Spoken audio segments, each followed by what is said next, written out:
রাজামশাই কি ভীষণ রাগী? ওরে বাবা, রাজামশাই ভীষণ রাগী, জানলে দেবে ফাঁসি। কেউ দেখেনি রাজার মুখে কোনোদিনই হাসি। রাম গরুরের ছানা নাকি?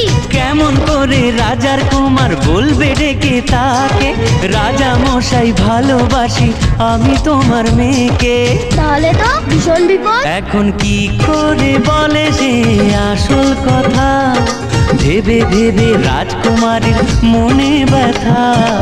এক যে ছিল রাজার কুমার।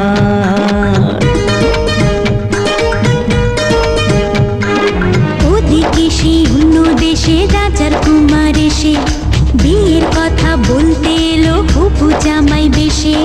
মনের দুঃখে শ্রাবণ এলো রাজকুমারীর চোখে।